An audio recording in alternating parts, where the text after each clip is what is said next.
नमस्ते। ये वीडियो देख रहे हैं तो शायद आपको अपोस्टिल कहाँ और कैसे कराएं ये जानना है। हाई स्कूल रिकॉर्ड्स, जिन्हें Texas secretary of state non recordable दस्तावेज मानता है, इसकी लागत क्या है? वर्तमान टर्न अराउंड प्रोसेसिंग समय क्या है? टेक्सास अपोस्टिल ऑर्डर के लिए आपको इन चरणों का पालन करना होगा।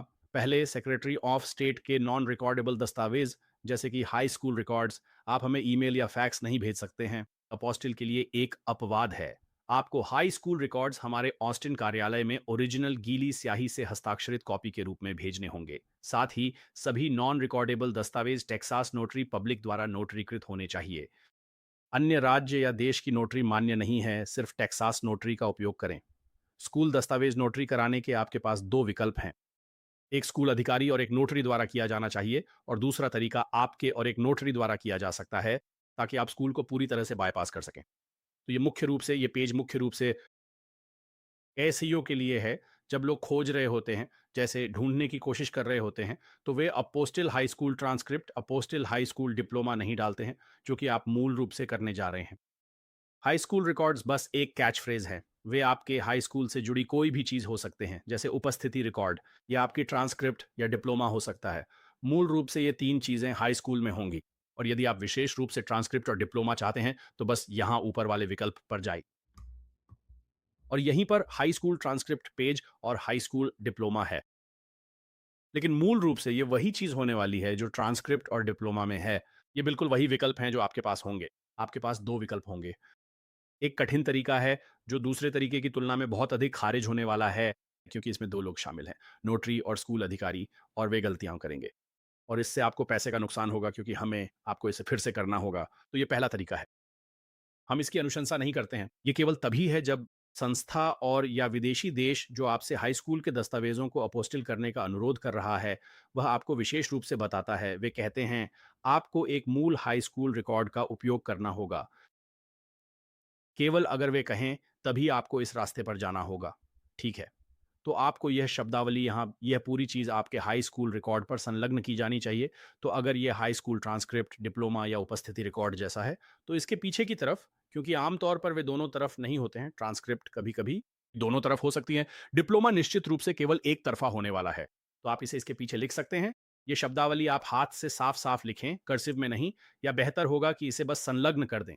इस पीडीएफ पर क्लिक करते ही वह सब डाउनलोड हो जाएगा जो यहाँ हाइलाइट किया गया है। फिर आप बस इसे प्रिंट करें और अपने हाई स्कूल रिकॉर्ड्स के साथ लगा दें। ठीक है। स्कूल अधिकारी को कहना होगा, मैं प्रमाणित करता हूं कि छात्र का नाम लिखें कि हाई स्कूल रिकॉर्ड। तो आपका नाम प्रिंट किया जाएगा। ठीक वहीं आप उस व्यक्ति का नाम या अपने बच्चे का नाम हाई स्कूल रिकॉर्ड पर मूल दस्तावेज है। स्कूल अधिकारी के हस्ताक्षर और पद का नाम होना बहुत जरूरी है। सुनिश्चित करें कि वे अपना पद जरूर लिखें। उनका पद जो भी हो, उन्हें वहां लिखना होगा। और फिर नोटरी यहां अपना नाम हस्ताक्षर करेंगे। जहां आपका हाई स्कूल है, उस काउंटी का नाम लिखें, क्योंकि नोटरी वहीं होगी। और फिर ज़रूरी है कि वे इसे खराब ना करें। अगर वे इनमें से कोई भी गलती करते हैं, तो आपका दस्तावेज़ रद्द हो जाएगा। यहाँ साफ लिखा है, स्कूल अधिकारी का नाम लिखें। प्रिंट, प्रिंट, स्कूल अधिकारी का नाम। हम देखते हैं कि नोटरी गलती से वहाँ अपना नाम प्रिंट या हस्ताक्षर कर देते हैं। दोनों ही मामलों में राज्य द्वारा आपका दस्तावेज़ खारिज कर दिया जाएगा। या फिर हम उन्हें आपका नाम या हाई स्कूल रिकॉर्ड में जिसका भी नाम है, उसे प्रिंट करते हुए देखते हैं। अगर यह आपका, आपके बच्चों या पोते का हाई स्कूल रिकॉर्ड है, तो वे वहां छात्र का नाम प्रिंट करेंगे। ये गलत है। इन तीनों में से किसी भी तरह टेक्सास इसे नोटरी की गलती मानकर खारिज कर देगा, पैसे डूब जाएंगे, और आपको यह सब फिर से करना होगा। तो ये ना सोचें कि नोटरी या स्कूल को सब पता है। अक्सर उन्हें नहीं पता होता। तो सुनिश्चित करें कि आप इन निर्देशों का पालन करें और यही शब्द लिखें, बस इसके जैसा ही कुछ, है ना? तो अगर वे इसमें थोड़ा बदलाव करते हैं, तो ज़्यादातर ये शब्दशः है, यही आपके पास होना चाहिए। अगर आपके रिकॉर्ड में ये है, तो आपको अपोस्टिल के लिए 100% मंजूरी मिल जाएगी। अगर आप इससे हटकर कुछ करते हैं, तो राज्य इसे खारिज कर सकता है, क्योंकि आप हमारे निर्देशों का पालन नहीं कर रहे हैं। दूसरा विकल्प बहुत आसान विकल्प है, जिसे आप नियंत्रित करते हैं, क्योंकि इस तरह से हमने देखा है कि हाई स्कूल को इसे पूरा करने में हफ्तों या शायद 1-2 महीने भी लग सकते हैं। तो यह आसान विकल्प है जिसे आप नियंत्रित कर सकते हैं। तो आप जो करने जा रहे हैं वह यह है कि आप अपने हाई स्कूल रिकॉर्ड की एक फ़ोटोकॉपी बनाएँगे, और फिर आप एक प्रमाणित प्रति शपथ पत्र बनाएँगे और उसे नोटरी करवाएँगे। तो यहाँ लिखे ये शब्द, आप, अगर आपका नाम हाई स्कूल रिकॉर्ड में है, या यदि आप वहाँ मौजूद हाई स्कूल छात्र के माता-पिता हैं, वहाँ आप यहाँ उनका नाम प्रिंट करेंगे। स्कूल रिकॉर्ड धारक का नाम प्रिंट करें। तो वह रिकॉर्ड धारक या तो हाई स्कूल छात्र के माता-पिता हो सकते हैं, या स्वयं हाई स्कूल छात्र, यदि आप अब बड़े हो गए हैं और कॉलेज जाते हैं और वयस्क हैं 18 या उससे अधिक उम्र के, तो आप धारक होंगे जो भी वहाँ है। वहाँ अपना नाम प्रिंट करें। पहले की तरह आपको अपना नाम वैसे ही प्रिंट करना होगा जैसा आपके डिप्लोमा या हाई स्कूल रिकॉर्ड पर है। डिप्लोमा या ट्रांसक्रिप्ट जो भी हो, अगर आपके हाई स्कूल रिकॉर्ड में जॉन डी डो लिखा है, तो फिर आपको वही नाम जॉन डी डो ही प्रिंट करना होगा। हाई स्कूल रिकॉर्ड में आपका पूरा मध्य नाम हो, जैसे जॉन डगलस डो, तो उसे वैसे ही लिखें। अगर आपके हाई स्कूल रिकॉर्ड में मध्य नाम नहीं है, तो कृपया उसे यहाँ ना लिखें। ये बिल्कुल वैसा ही होना चाहिए जैसा आपके हाई स्कूल रिकॉर्ड में है। आप यहाँ हस्ताक्षर करेंगे। और फिर बहुत महत्वपूर्ण है, नोटरी हर समय इसमें गलती करते हैं। ये यहाँ नोटरी वाला हिस्सा है, ठीक है? नोटरी उस काउंटी का नाम प्रिंट करेंगे जहाँ वे नोटरी करवा रहे हैं। नोटरी यहाँ हस्ताक्षर करेंगे और ये फिर से यहाँ भी वे हर समय गलती करते हैं। यहाँ साफ लिखा है, स्कूल रिकॉर्ड धारक का नाम प्रिंट करें। आप रिकॉर्ड धारक हैं, इसलिए वे आपका नाम प्रिंट करते हैं। हमने देखा है कि नोटरी वहाँ अपना नाम प्रिंट कर देते हैं, नोटरी वहाँ अपना नाम हस्ताक्षर कर देते हैं। तो बस सुनिश्चित करें कि वे इसे खराब ना करें। आप झूम से दस्तावेज नोटरी के लिए टेक्सास ई नोटरी का उपयोग कर सकते हैं, जिसे ऑनलाइन नोटरी कहते हैं। टेक्सास या अमेरिका से बाहर होने पर अपने नोटरीकृत दस्तावेज हमारे हमसे संपर्क करें, पेज पर अपलोड करें, जिससे हमें कुछ भी मेल करने की ज़रूरत ना रहे। और यहाँ से हमारे संपर्क पेज पर जाने के लिए बस यहाँ क्लिक करें। आप यहाँ या फिर ठीक वहाँ क्लिक कर सकते हैं। हमारे Texas apostille on order form को आप नीचे दिए गए बटन पर क्लिक करके देख सकते हैं। इसे ऑनलाइन भरें, प्रिंट करें और फिर जमा करें, या हमें प्रीपेड फेडेक्स या यूपीएस लेबल के साथ मेल करें, ताकि हम आपके दस्तावेज आपको या दुनिया में जिसे भी आप चाहें उसे वापस मेल कर सकें।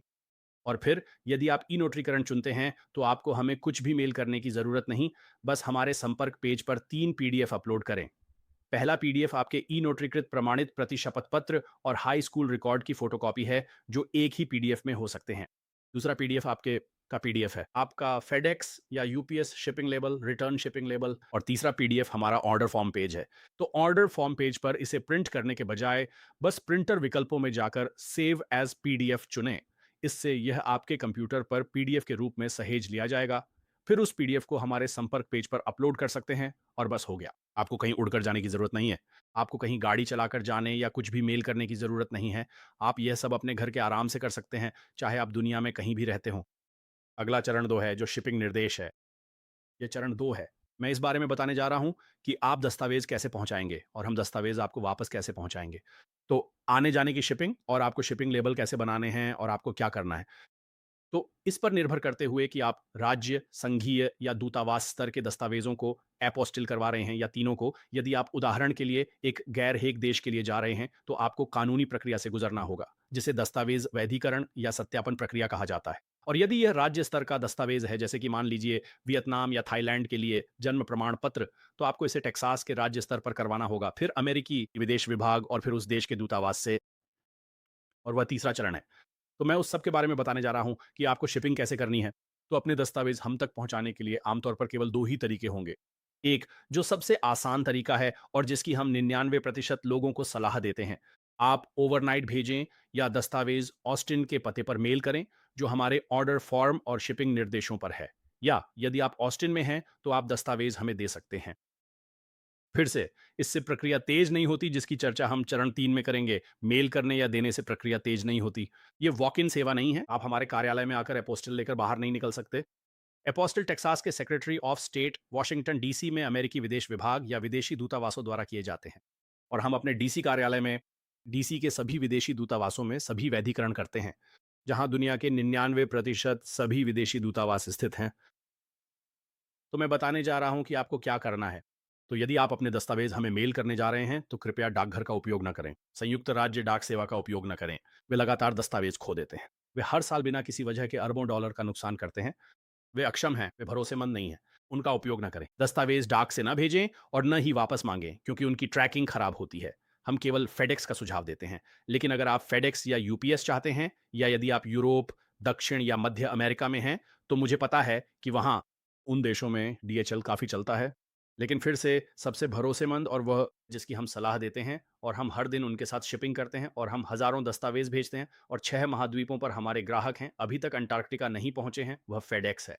वे अब तक के सबसे भरोसेमंद हैं। यदि आप चाहते हैं कि आपके दस्तावेज़ खराब ना हों या खोए नहीं, तो वे सबसे भरोसेमंद हैं। और यदि आप अमेरिका में दस्तावेज़ भेज रहे हैं, तो वे सबसे सस्ते भी हैं, काफ़ी हद तक।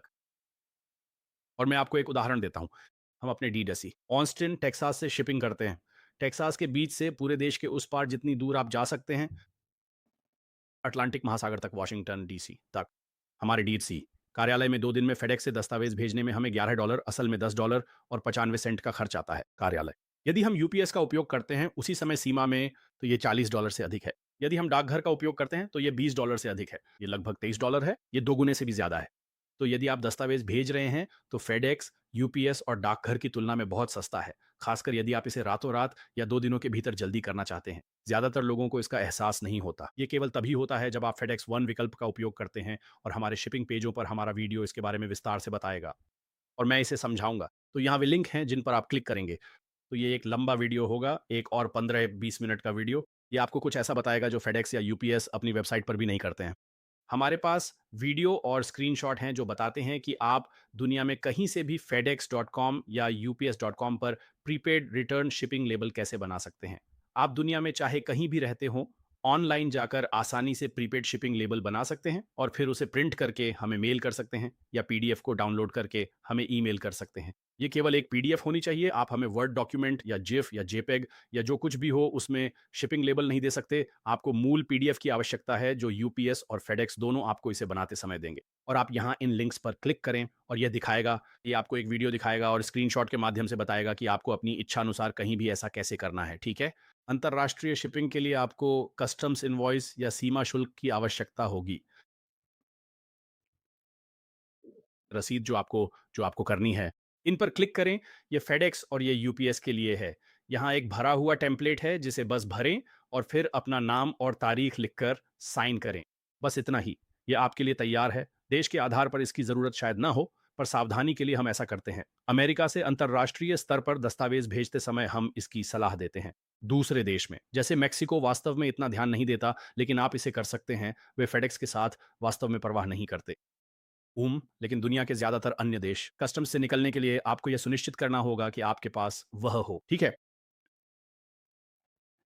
और फिर दूसरी बड़ी बात यह है कि आप शिपिंग लेबल पर हमारा नाम नहीं डाल सकते। मैं अपनी बात दोहराता हूं। जब हम इसे आपको वापस भेज रहे हों, तो आप अपनी शिपिंग पर कहीं भी हमारा नाम, फोन नंबर, पता नहीं डाल सकते। ये आपको की जाने वाली शिपिंग है। तो हमने आपके दस्तावेज को अपोस्टिल कर दिया है और अब आप इसे अपने पास या किसी लॉ फर्म या किसी अन्य देश में वापस चाहते हैं, या किसी दोस्त या परिवार या सहकर्मी या किसी कंपनी या सरकारी संस्था को, जहां भी आप चाहते हैं कि हम इसे भेजें। आप एक प्रीपेड शिपिंग लेबल बना रहे हैं। आप आयातक हैं और आप ही शिपर हैं। इसलिए आप इस पर हमारा नाम नहीं रख सकते, क्योंकि अगर यह कस्टम्स से होकर जाता है तो हमें इसका बिल भेजा जाएगा, और हमें इसके लिए बिल भेजा जाता है सैकड़ों डॉलर का। वो हमारा नहीं है। इसलिए यदि आप उस पर हमारा नाम लिखते हैं तो हम आपके दस्तावेज वापस नहीं भेज पाएंगे। इसे एक डाक के लिफाफे जैसा समझें। अमेरिका में ऊपर बाईं ओर आप भेजने वाले का अपना नाम लिखते हैं।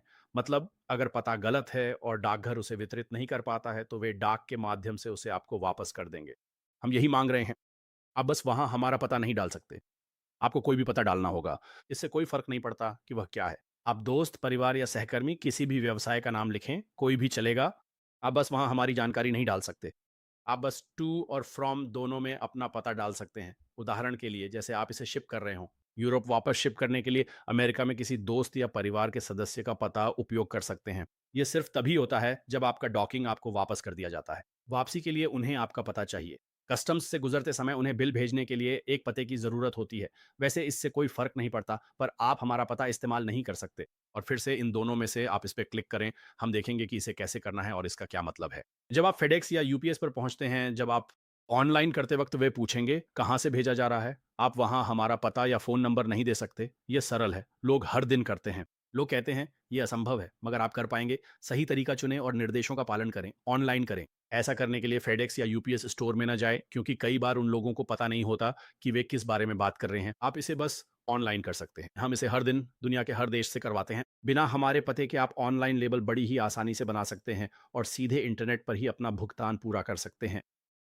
हम नहीं, हम बस इसे आपके लिए फेडेक्स या यूपीएस या डीएचएल पे छोड़ रहे हैं। इसलिए आप हमारा पता नहीं डाल सकते, क्योंकि तब तकनीकी रूप से फेडेक्स या यूपीएस या डीएचएल की नज़र में हम आयातक बन जाते हैं। हम शिपर हैं। क्या आप देख रहे हैं कि सारी ज़िम्मेदारी, कानूनी ज़िम्मेदारी हमारी कंपनी पर आती है, और हम हमारी कानूनी नीति, हमारी कंपनी की नीति, हम ऐसा नहीं होने दे सकते। इसलिए शिपिंग लेबल पर हमारा पता ना डालें। बहुत महत्वपूर्ण है क्योंकि हम इसे 100% शिप नहीं करेंगे, हम इसे वापस शिप नहीं करेंगे, हम आपसे नया शिपिंग लेबल भेजने के लिए कहेंगे। अंतर्राष्ट्रीय ऑर्डरों के लिए हमारा पता और फ़ोन नंबर उस पर नहीं होना चाहिए, खासकर विदेश भेजने पर हम इसे वापस शिप नहीं करेंगे। बहुत महत्वपूर्ण है, यदि आपके पास समय कम है तो दस्तावेज़ों में देरी होगी। नया लेबल भेजने और हमसे संपर्क करने में समय लग सकता है, इसलिए कृपया इन निर्देशों का पालन करें और इस प्रीपेड शिपिंग लेबल पर हमारा नाम, पता या फ़ोन नंबर ना डालें। तो हाँ, शिपिंग के बारे में बस इतना ही है। ये फिर से बहुत सरल है। आप बस हमें फिर से दें अगर आप हमें दस्तावेज़ सौंपने जा रहे हैं।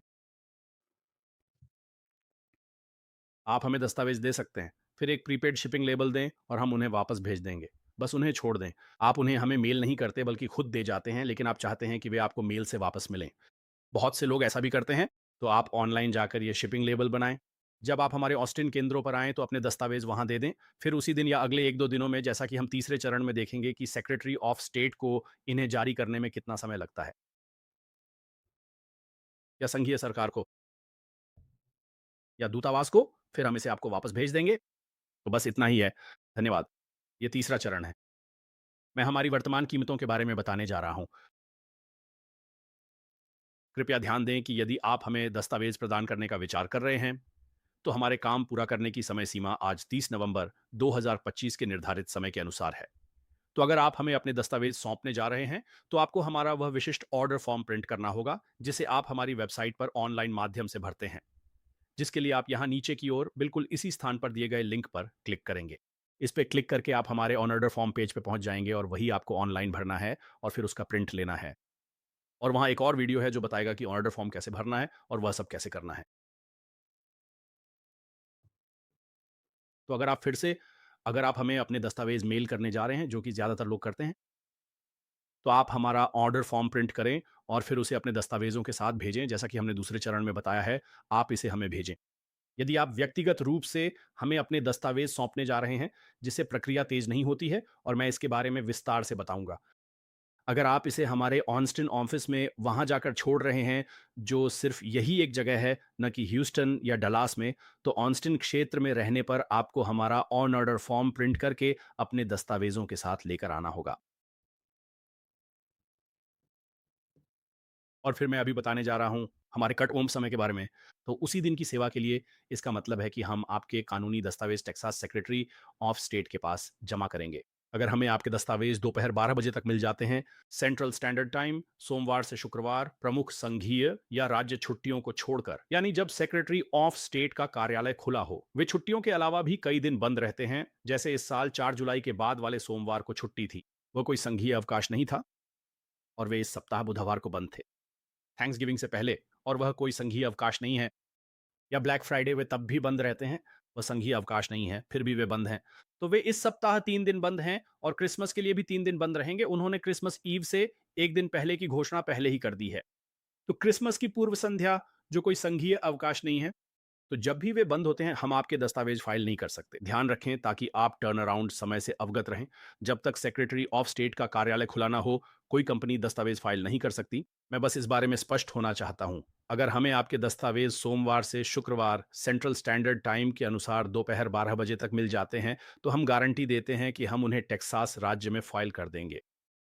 फिर उनके टर्न अराउंड समय के आधार पर वे बदलते रहते हैं। हम इसे नियंत्रित नहीं करते हैं। कोई भी कंपनी या व्यक्ति यह नियंत्रित नहीं करता कि वे उन्हें कितनी जल्दी वापस करेंगे। अभी के अनुसार, और हम इसे हर महीने बदलते हैं, जैसे अभी कुछ ही घंटों में यह दिसंबर 2025 में बदल जाएगा। तो अगर आप भविष्य में 2026 में ये वीडियो देख रहे हैं या 2027 में, तो इस वीडियो में आप जो देख रहे हैं उसे भूल जाइए। इस पेज पे यहाँ जो लिखा है वही सेक्रेटरी ऑफ स्टेट के लिए वर्तमान टर्न अराउंड समय होगा और मैं अपने उदाहरणों में इसके बारे में विस्तार से बताऊंगा। तो अभी के अनुसार नवंबर 2025 में सेक्रेटरी ऑफ स्टेट को दस्तावेजों पर अपोस्टिल जारी करने में 0 से 2 कार्य दिवस लगते हैं और मैं समझाऊंगा कि 0 दिनों का क्या मतलब है। ठीक है? तो हम यहाँ कुछ स्थितियां देते हैं। तो अगर हमें आपके कागजात डाक द्वारा या दोपहर तक सेंट्रल टाइम के अनुसार मिल जाते हैं, तो हम आपके दस्तावेज फाइल कर देंगे। फिर यह संभव है, हालांकि निश्चित नहीं, कि सेक्रेटरी ऑफ स्टेट उसी दिन आपका अपोस्टिल जारी कर दे। तो उसी दिन का मतलब 0 है, यानी हमें आपका दस्तावेज उस दिन दोपहर तक या उससे पहले मिल जाएगा। हम इसे उसी दिन फाइल करेंगे और वे इसे उसी दिन जारी कर सकते हैं और हम इसे उसी दिन आपको वापस डाक से भेज देंगे। ये 0 दिन है। या हमारे फाइल करने के बाद उन्हें आपको इसे जारी करने में 2 कार्य दिवस तक लग सकते हैं। ठीक है, तो मैं यहाँ हमारे उदाहरणों को समझाऊँगा। तो पहली स्थिति, हमें सोमवार को दोपहर तक या हमारे सेंट्रल स्टैंडर्ड टाइम काटो नफ समय तक आपके दस्तावेज मिलते हैं और फिर हम उसे उसी दिन फाइल करते हैं। सेक्रेटरी ऑफ स्टेट या तो उसी दिन आपके दस्तावेजों पर अपोस्टिल जारी करेगा, जो 0 दिन है।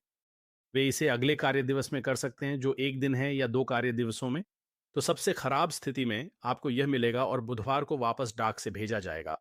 तो यह आपकी ये सबसे अच्छी स्थिति है। अगर हमें आपका दस्तावेज़ 12 बजे तक मिल जाता है, ठीक है, अगर। दूसरा उदाहरण ये है कि अगर हमें आपका दस्तावेज़ सेंट्रल टाइम के अनुसार दोपहर बाद मिलता है, अगर आप इसे हमें डाक, यूपीएस या फेडेक्स से भेजते हैं और यह हमें 2 या 3 बजे मिलता है, या आप इसे शाम 5 बजे से पहले हमारे कार्यालय में छोड़ते हैं, तो हम इसे केवल अगले दिन ही फ़ाइल कर सकते हैं। हम इसे अगले कार्य दिवस में फ़ाइल करेंगे और फिर वे इसे उसी दिन जारी कर सकते हैं। वह 0 दिन है। वे इसे 1 या 2 कार्य दिवसों में जारी कर सकते हैं। ज़्यादा से ज़्यादा हम इसे लेकर उस गुरुवार को आपको डाक से वापस भेज देंगे। अगर हमें आपका दस्तावेज़ सोमवार को मिलता है, चाहे वह दोपहर से पहले हो या बाद में, तो यह बुधवार या गुरुवार ही होगा। तो फिर से बिल्कुल खराब स्थिति में, जब तक कि कोई झोंबी सर्वनाश ना हो जाए, अगर आप इसे सोमवार को करते हैं, तो ये गुरुवार तक वापस डाक से भेज दिया जाएगा। सबसे खराब या सबसे अच्छी स्थिति में ये सोमवार को ही वापस मिल सकता है। बस इसे समझ लें, मैं इस बात पर ज़ोर देना चाहता हूँ। यदि आप ऑस्टिन में हमारे मुख्य कार्यालय आ रहे हैं, तो अपने दस्तावेज़ मेल करने के बजाय खुद देने से प्रक्रिया तेज़ नहीं होती है। इससे कोई फ़र्क नहीं पड़ता कि हमें वे दोपहर से पहले मिलते हैं या बाद में, खुद देने से या मेल से काम पूरा होने का समय वही रहेगा। बहुत से लोग हमारी वेबसाइट नहीं पढ़ते, हमसे संपर्क नहीं करते और यह सोचकर आ जाते हैं कि काम उसी दिन हो जाएगा। ये मुमकिन नहीं, क्योंकि ये सेक्रेटरी ऑफ स्टेट का मामला है, ये उन पर है। वे तय करेंगे कि इसे उसी दिन जारी करना है, अगले दिन या 2 दिनों में। अगर आप ऑस्टिन क्षेत्र में नहीं रहते, तो इससे प्रक्रिया तेज़ नहीं होती। बस अपने दस्तावेज़ हमें ओवरनाइट मेल कर दें, जैसा कि हमने दूसरे चरण में बताया है कि इसे कैसे करना है, ठीक है?